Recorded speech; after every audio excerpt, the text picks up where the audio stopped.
এই মেয়ের লড়াই চোখে আঙুল দিয়ে দেখিয়ে দেয় শত বাধা বিপত্তি এলেও হাসি মুখে লড়ে যাওয়ার নামই জীবন। মা ক্যান্সার আক্রান্ত, চলছে দুঃসহ এক লড়াই।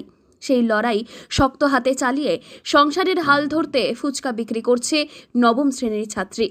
একদিকে পড়াশুনো, অন্যদিকে সংসারের হাল ধরার চেষ্টা, আরেকদিকে মায়ের চিকিৎসার অর্থের জোগান।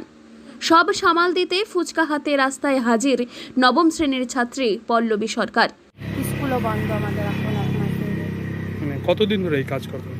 অনেক দিন ধরে। মানে বাবার সাথে কি তুমিও দোকানদারি করো? হ্যাঁ। প্রতিনিয়ত প্রত্যেক দিনই আর কি?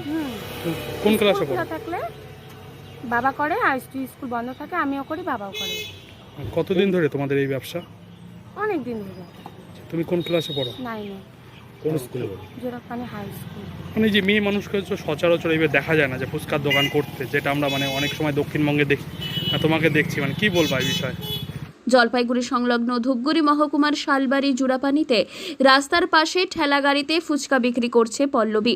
যেন দু হাতেই দশভুজা পল্লবী। মা দীর্ঘ 3 বছর ধরে ক্যান্সারে আক্রান্ত।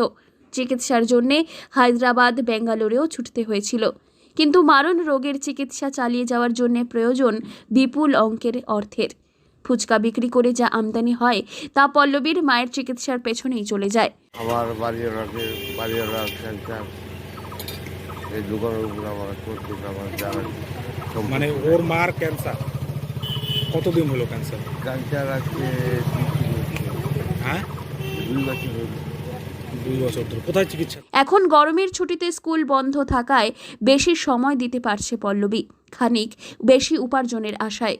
পরিবারকে সাহায্য করতে নবম শ্রেণীর এই একরত্তি মেয়ে যেভাবে ফুচকা বিক্রি করছে তা দেখে হতবাক হয়ে যান অনেকেই। তবে সবাই সাধুবাদ জানিয়েছে পল্লবীর এই প্রচেষ্টাকে। জলপাইগুড়ি থেকে সুরজিৎদের রিপোর্ট, লোকাল 18 বাংলা।